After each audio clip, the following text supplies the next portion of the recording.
Alrighty, Unit 9 again, but today is the biggie. Today, this is going to be a little bit of a longer video. You guys are going to learn some back and forths. You're going to learn about three things. One of them is called percent composition. The second one is called an empirical formula, and I'm just writing emp. And then the third one is called the molecular formula. So, your goal today is you should know what each of these three things are, and then we're going to talk about how to go back and forth between them. Like, how do I go from molecular to empirical, or molecular to percent, or percent to empirical, or all that good stuff. That's really what we're talking about today. I highly recommend having the PowerPoint. It's going to make it much easier for you. That way you can kind of follow along, take a few notes, write down a few problems, but not have to write down everything I'm saying because I won't be able to put it all on the screen. So go to the website, get the PowerPoint, come back if you need to. The video will still be here. But again, your goal for today is what are these three things, okay, all three of them, and then how do you go back and forth between them? Easy. So let's go one thing at a time. Let's start with percent composition. Percent composition, I guarantee you already know how to do, you just don't know it. It's really just talking about, okay, the composition by mass of something. And I know you're like, okay, that doesn't make any sense. Percent composition is like all percents. The formula is going to be the part over the whole times 100 to make it a percent. This is what you do every time you check a grade. When you get a quiz back, and it's a 36 out of like 42, the first thing some of y'all do is you grab your calculator and you go, ooh, 36 divided by 42. Oh, that's an 80 times 100. That's an 85.7. That's an 86%. Okay, and then some of you are happy and some of you cry. It just depends on who you are and who your parents are. That's a percent composition. Okay, the top number is the part that you got right. The bottom number is the whole thing. So literally, that is all you have to do. Okay, seriously. In chemistry, it's not always about your grades. It's about the masses. And as you know, lots of times the masses are given to you. So look at the first problem that's on the PowerPoint. Okay, the first practice problem says calculate the percent composition of silver, okay, in a compound that is made of 29 grams of silver and 4.3 grams of sulfur. That's kind of our first practice problem. Well, here's what we got to remember. Part over whole. So if I'm looking at the problem, it says, what's the percent of silver? So silver must be my part. There's 29 grams of silver.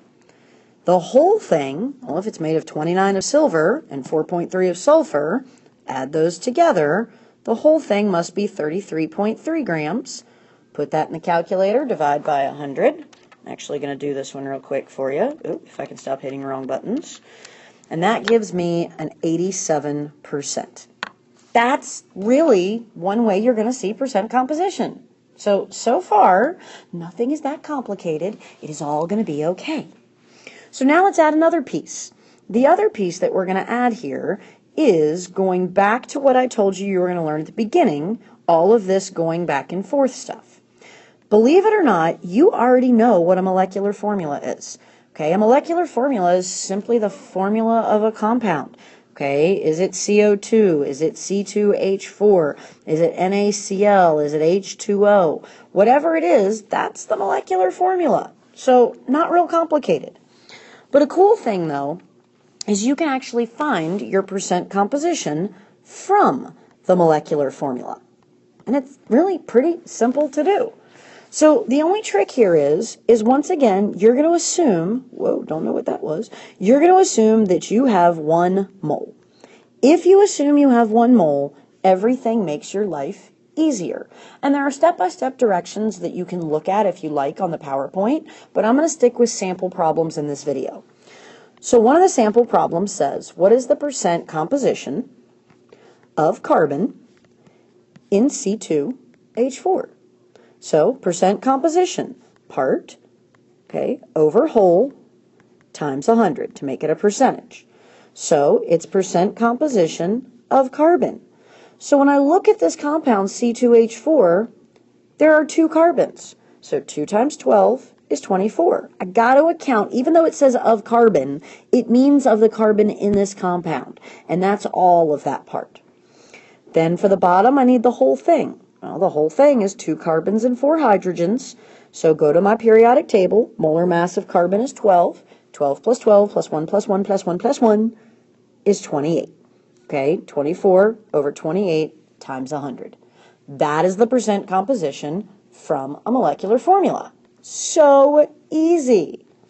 You guys have been around me long enough, you know there's a twist. Here's the twist. The next sample you have says, what's the percent composition of aluminum in aluminum carbonate? Sorry, I ran out of room. Aluminum carbonate. So I see the words percent composition. I got this. Part over whole times 100. So the part they want is aluminum, but all I have is words. I need a formula. Well, gee, do I know how to go from words to a formula? Yes, I do. Back to thinking about charges.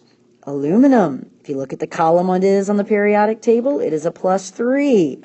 Carbonate is one of your polyatomics. Nick the camel. So he's CO3 with a -2 charge. Crisscross. Put a 2 there, put a 3 there. Okay, so I end up with a formula of aluminum carbonate as Al2 CO3 3. Now I can do my percent composition. Okay, so the part is going to be the aluminum. Well, there's 2 of them. That's 54. The whole is going to be 2 aluminums and 3 carbonates. But each carbonate is 1 carbon and 3 oxygens. So I got to add those up, multiply it times 3, or you could just do 3 carbons, 9 oxygens, same thing, and I get 234. Okay, divide that out times 100, that's my percent yield. So not too difficult, but you do have to sometimes go back to those prior chapters and make sure that you remember how to do your crisscross, set up your compounds, and add everything up. One more little catch. Okay, the other little catch is sometimes you have to find a mass. And these problems are tricky because it's hard to identify them. Okay, so here's an example. What if I asked you how much, how much raisin, or I guess I should say how many, well, no, we're going to stick with how much, and I'll explain the bad grammar in a minute. How much raisins are in my trail mix? You guys know what you would do, okay? You would say, okay, here's the mass of the raisins over the mass of the trail mix. You would do that, okay? But what if I then said, how much raisin is there in 15 grams of said trail mix? You would have to do raisin over trail mix first and get a percentage, which hopefully, because they're raisins, would be like 2% or less. And then you would say, okay, I have 15 grams, so I'll do my 2% times my 15 grams. That 15 has nothing to do with the, percentage that I'm doing here. It only has to do with my sample size. So these little problems get tricky because they don't say percent composition, but you need to use percent composition. So chemistry example, and again, it's in your PowerPoint. Okay, so I'll kind of use chicken scratch here. How much aluminum is there in 450 grams of that aluminum carbonate that we just used? Okay, because I'm going to use the same one to make your life easier. This is a 2-step process. Step 1 has got to be your percent composition. Okay, part over whole. So I'm going to take my aluminum, that's my part, 54, okay, 2 times 27, over my whole thing, my aluminum carbonate, which is 234, and I'm going to use my calculator and say 54 divided by 234 times 100 gives me 23.1%. So no matter what sample size I have of aluminum carbonate, 23% of it's aluminum. I could have a gram, I could have 800 kilograms. I could have an entire Stewart's Draft High School full of aluminum carbonate, and 23% of it would be aluminum. But in this problem, I have 450 grams. So I'm going to take my percentage and multiply it by my sample size. But the catch is, when you multiply by a percentage, you got to turn it back into a decimal. So I'll take that 23.1 back to 0.231 times my sample size, which is 450, and I get 103.8 grams. Again, mathematically, these problems are not hard. It's simply a matter of keeping track of what you're doing and thinking about what you're doing. Okay? All right. So now let's switch gears again. Let's talk about your empirical formula. This is the last one we have to define. The empirical formula is basically the reduced version of the molecular formula. It's all about the ratio. In fact, it's just the lowest whole number ratio. So the molecular is what's actually in there. The empirical is reduced. Literally all you have to do is reduce the subscripts. So if I gave you C2H4, I got a 2 and a 4, that becomes CH2. That's the empirical formula. So this is the molecular, and that's the empirical. If I gave you C3H6, okay, I got a 3 and a 6, that's CH2. So the purpose of empirical formulas is we know if things have the same empirical formulas, there are certain reactivities, similarities among them. So C2H4, C3H6, C4H8, all of them go down to CH2, and so they all have some similarities. But that's really all you have to do to find the empirical. All right, look at another one. If the molecular formula is H2O, what would the empirical formula be? Well, I got a 2, and I technically have a 1 here, and you can't reduce 2 and 1. So the molecular and the empirical could be the same, or the molecular could be higher. Okay, very, very simple. So you got a couple practices in your notes that you can look at, but I'm going to forge onward to say, what about if we have a percent composition, how do we get the empirical formula? Now, what you really need to know about these problems is they have a lot of steps, okay? They have a lot of steps, but none of the steps are hard. It would be like me telling you to memorize like a 15-page Dr. Seuss book. You know the words, you can learn the words. It's just a lot of work to do it. So be patient, trust me, I have a plan. I have steps on the PowerPoint, and I have a sample problem. So if you want to see the steps written out, you know, kind of 1, 2, 3, 4, check out the PowerPoint, you'll see them there. But we're going to focus on the sample problem, which is calculate the empirical formula of a compound composed of, and again I'm using chicken scratch here, 38.67% carbon, 16.22% hydrogen, and then 45.11% nitrogen.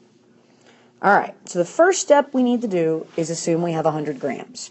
Why? Because percent signs are frickin' annoying.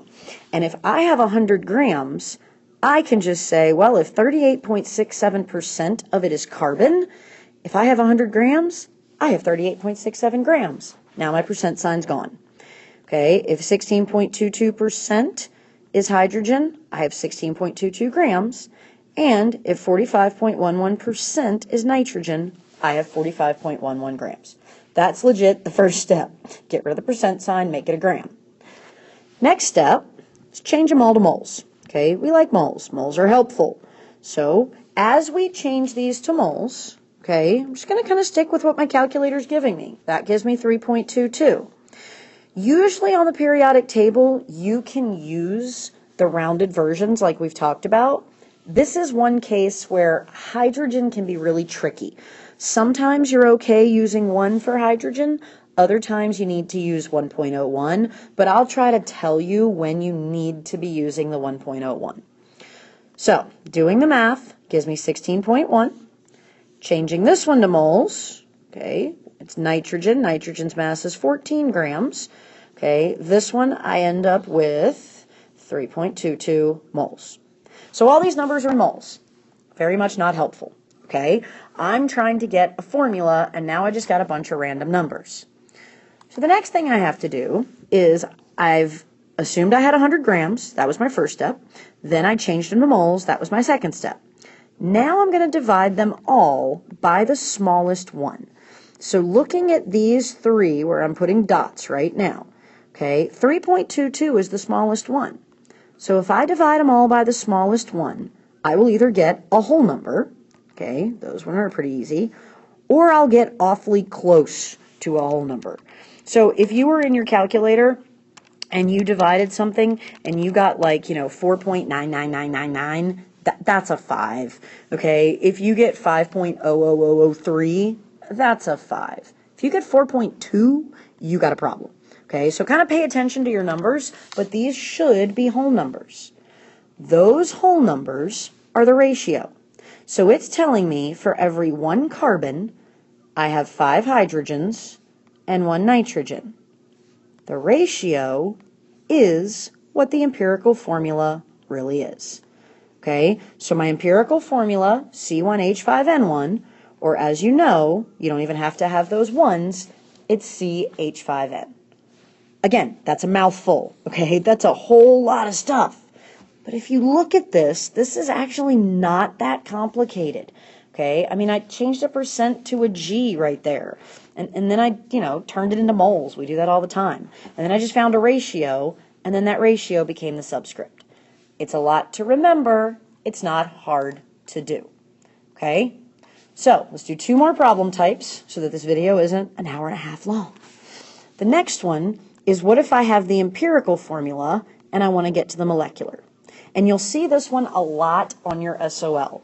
Again, there's steps that are written out on your notes. You're more than welcome to look at them.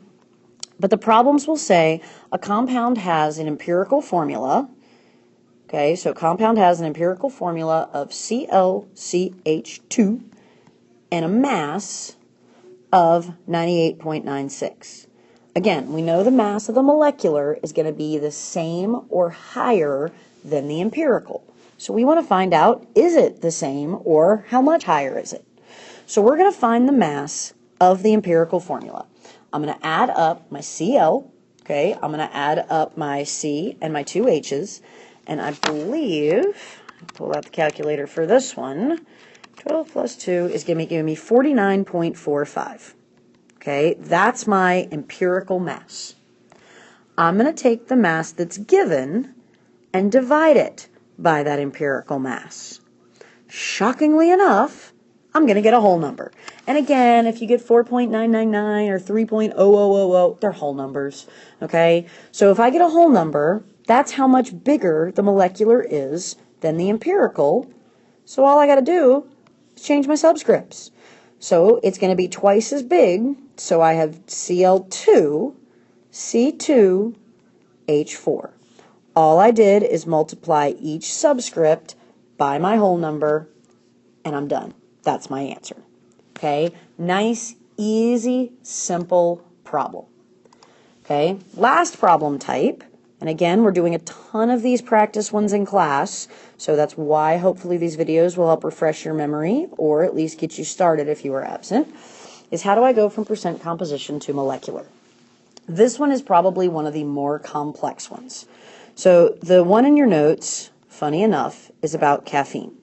Okay, and it says caffeine is 49.48% carbon, 5.15% hydrogen, 28.87% nitrogen, and finally 16.49% oxygen. For the record, that's actually what's in caffeine. And we know it has a molar mass of 194. All of that has to be given to you in order to do this. So we want to find its molecular formula. So, lots of steps. First thing we're going to do is for each element, we're going to multiply the percentage times the mass. So again, anytime we multiply by percentages, we want to take that percent and turn it back into a decimal. All right, so we're going to do that for carbon, and we end up with 95.99. Not going to round yet, okay? Generally, you know my rule, don't round till the end. So then I'm going to take my hydrogen, 0.0515. Remember, to turn it to a decimal, English. Decimal has to go back 2 places. So 0.015 times 1.94 gives me 9.99. Then we're going to do nitrogen. Same thing. 0.2887 times 194 gives me 56.01. And then last, oxygen, 0.1649 times 194, I believe gives me 31.99. Okay, and I'm doing this from memory, so if my numbers are slightly off, I apologize. So there's my first step, okay? So I took each one of them, and I just figured out, okay, how many grams do I have? That's what I've gotten. I've done a percent of the molar mass. Well, now that I have grams, we know we like changing grams to moles, so I'm going to change each one of these bad boys. Okay, this is grams up here, so it's carbon. 12 grams is 1 mole. 96 divided by 12 gives me an 8. Okay, hydrogen, 1 mole is 1 gram. 9.99 divided by 1 gives me 10. Nitrogen, 14 grams is what I get off the periodic table. That gives me a 4. And then oxygen, going on the periodic table, the molar mass is 16. That gives me a 2. Now I have what I know I need, which are whole numbers. Yay, whole numbers. Those whole numbers are now going to become your subscripts. So the molecular formula for caffeine is C8, H10, N4, O2. Like I said, the math is not that hard. It's just remembering which steps to do, and there'll be some tricks in class to kind of help you along the way. So hopefully this at least got you caught up or got you a quick refresher, and we'll tackle the practice problems in class.